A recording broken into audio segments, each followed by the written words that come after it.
Salut les amis, After Zap Image numéro 583. On va démarrer avec quelques statistiques sur cette dernière décennie de football en Ligue 1. C'est le Paris Saint-Germain qui prend le plus de points possible par match en Ligue 1 avec 2,2 points pris par match. En deuxième place, on a l'Olympique Lyonnais avec 1,8 points pris par match. Troisième, Monaco. Quatrième, Marseille avec 1,7 points pris par match.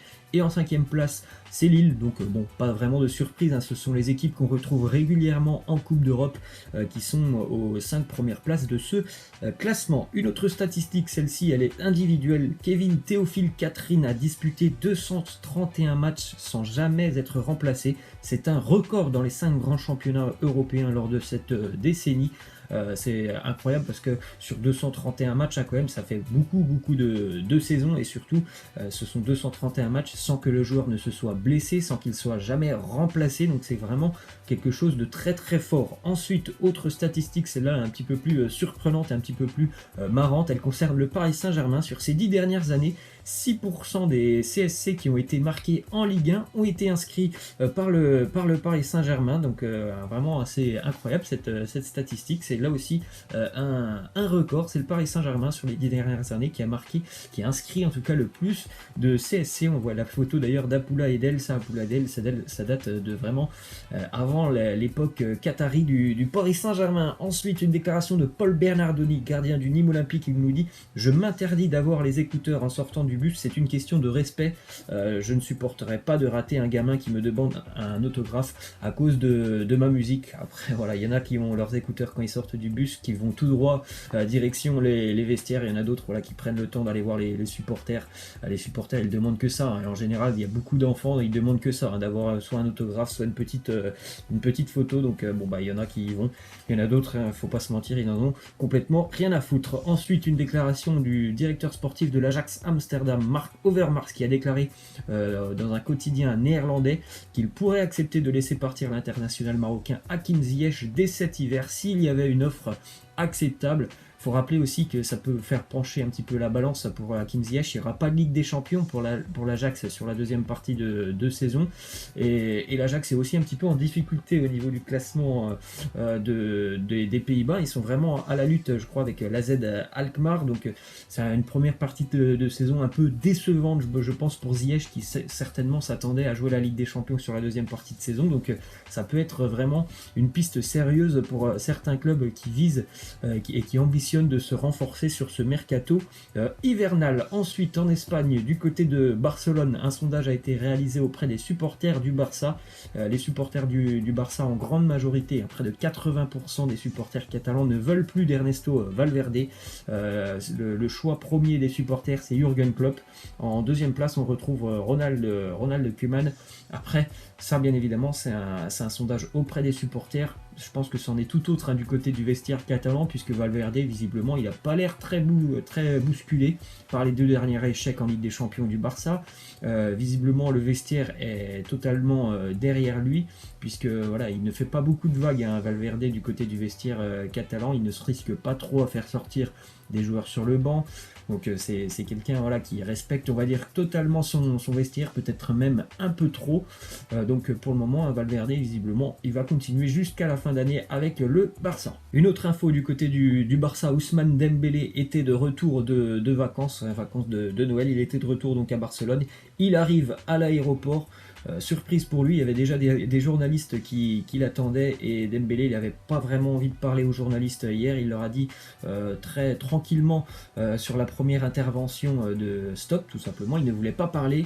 Bien évidemment, on connaît tous, hein, les journalistes, ils sont très perspicaces, ils sont revenus à la charge. Bon bah voilà, là Dembélé a répondu un petit peu plus franchement, en leur disant: vous les journalistes espagnols, vous me cassez tous les couilles. Voilà, il n'avait pas envie de parler, hein, hier, Dembélé, lors de son retour du côté de Barcelone. On part en Angleterre, les amis, avec les résultats de cette nouvelle journée de Première Ligue, hein. On rappelle, hein, beaucoup de matchs de Première Ligue pendant cette période de trêve. Il y aura une autre journée mercredi prochain, et il y aura aussi la fin de cette journée, hein, cet après-midi, avec notamment Arsenal, Chelsea ou encore un Liverpool, Wolverhampton. Donc les résultats importants hier, victoire de Manchester United du côté de Burnley 2-0, victoire pour Leicester qui s'est bien repris après la claque subie face à Liverpool.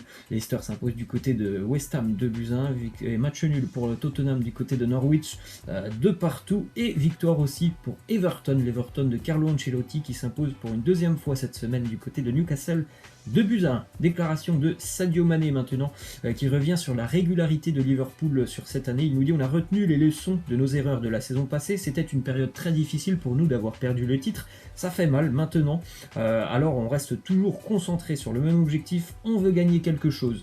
Liverpool est quand même sur une régularité assez incroyable, et il est vrai que je pense qu'ils ont appris de leur erreur l'année dernière, puisque l'année dernière, sur la même période, me semble-t-il, sur cette période des fêtes de Noël, Liverpool avait perdu quelques points sur Manchester City. Ce sont des points qui avaient bien évidemment compté en fin de saison. On rappelle, ils avaient échoué à 1 point de Manchester City. Ensuite, on revient sur quelques petites infos qui concernent le match justement des Citizens. C'était vendredi du côté de Wolverhampton. Wolverhampton et principalement Nuno Espirito Santo. C'est une équipe qui ne réussit pas du tout à Manchester City. Regardez les stats de Guardiola lorsqu'il a affronté Nuno Espirito Santo. C'est une victoire, 2 nuls, 2 défaites d'ailleurs cette année. Wolverhampton a battu 2 fois Manchester City. C'est le pire ratio de victoire de Guardiola face à un entraîneur qu'il a affronté au moins 5 fois. Autant dire que Nuno Espirito Santo a trouvé le moyen de contrarier à chaque fois les plans de Guardiola, et autant dire aussi que Wolverhampton est une équipe vraiment très très difficile à manœuvrer en Première Ligue. D'ailleurs, je crois que les Wolves sont l'équipe qui ont le moins perdu cette année en Première Ligue après Liverpool. Liverpool n'a toujours pas perdu, donc c'est un peu compliqué, mais Wolverhampton a seulement 3 défaites cette saison, donc c'est une équipe vraiment très très difficile à bouger. Une autre statistique, celle-là aussi, c'est un record pour Manchester City qui n'avait eu seulement que 37,8% de possession de balles ce vendredi face à Wolverhampton. C'est le chiffre le plus bas enregistré par une équipe dirigée par Guardiola dans les grands championnats. Alors c'est tout ce que le football prôné par Guardiola, c'est un football de possession. Alors déjà, avoir 37% de possession, c'est très très bas pour les Citizens, qui n'ont fait que de défendre face à Wolverhampton.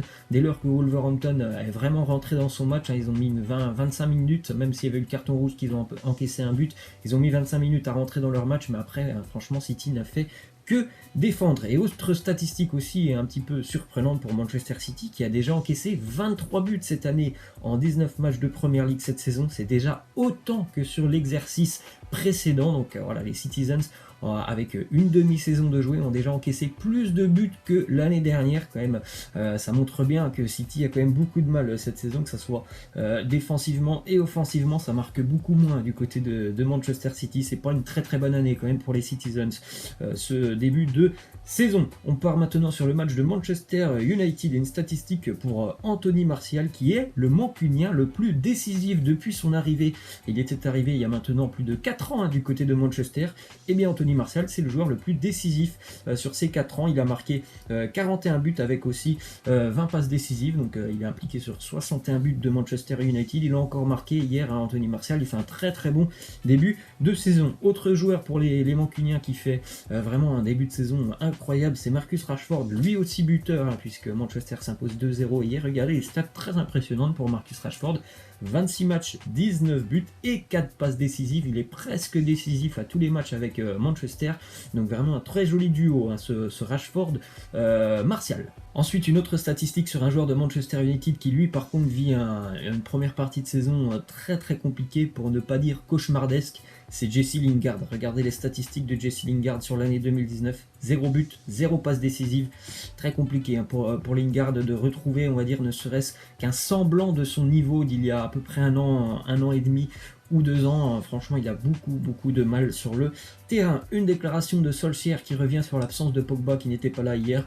C'est simple, il a dit tout simplement: Paul a disputé 2 matchs dernièrement alors qu'il était absent depuis quasiment 3 mois, donc on a pensé que ce n'était pas une bonne idée de le faire jouer. Je pense que c'est normal, faut pas risquer une rechute pour Pogba sur cette période très compliquée de Première Ligue où on enchaîne des matchs quasiment tous les 2-3 jours. Ensuite, du côté de West Ham, il y a eu des fêtes hier pour les Hammers face à Leicester 2-1. Manuel Pellegrini, l'entraîneur, a été remercier West Ham qui flirte avec la zone de relégation. Je crois que les Hammers sont pour l'instant en 17e. Très très mauvais début de saison, hein, bien évidemment, pour West Ham qui avait pourtant réalisé un gros mercato sur le mercato estival. Les résultats ne sont pas convaincants pour les Hammers. Ensuite, bien évidemment, il faut rappeler que Carlo Ancelotti avec Everton vient d'enchaîner donc un deuxième succès en Première Ligue, victoire du côté de Newcastle hier, 2-1. Les Toffees remontent à la 10e place au classement. Nouveau but pour Dominique Calvert-Lewin, un doublé hier. Ça fait 3 buts cette semaine pour Dominique Calvert-Lewin. On continue avec une déclaration de José Mourinho sur le match nul de Tottenham hier du côté de Norwich. Il nous dit: si Amazon le veut, ils peuvent faire un épisode sur nos erreurs défensives et les buts que nous encaissons. Vraiment un match plutôt décevant, encore une fois, des Spurs hier du côté de Norwich. Norwich aurait même pu s'imposer, hein, franchement, parce qu'il y a eu un but de Teemu Pukki qui a été refusé par la VAR. Franchement, faut vraiment avoir une loupe, hein, pour voir s'il y a hors-jeu ou pas. En tout cas, ça a été refusé. Une prestation défensive très inquiétante, encore une fois, des Spurs qui encaissent énormément de buts depuis l'arrivée de José Mourinho. Ensuite, une image, encore une fois, de la VAR. On va terminer d'ailleurs là-dessus. Un but a été refusé hier à Brighton. Là aussi, il faut quand même avoir une petite loupe, hein, pour voir que c'est juste le bras, je crois, de Aaron Moy qui est hors jeu. C'est quand même assez incroyable. Je pense que on devrait changer maintenant la règle, hein, puisqu'on utilise des quadrillages pour voir quelle partie du corps est hors jeu. Je pense qu'il faudrait changer cette règle et dire tout simplement ça doit être le pied ou la jambe du joueur qui doit être hors jeu, parce que là, franchement, c'est juste que le joueur il est un petit peu plus penché que le défenseur qui est à côté de lui. Je trouve que c'est quand même un petit peu en train de tuer le football par rapport à ce genre de choses, hein. Je ne critique pas la VAR par rapport au fait qu'elle apporte beaucoup de bonnes choses, mais sur ce genre de choses, je trouve qu'il faudrait changer la règle. Laissez-moi en commentaire, les amis, ce que vous en pensez. Voilà, les amis, c'est la fin. Je vous laisse. Je vous dis à la prochaine. Ciao.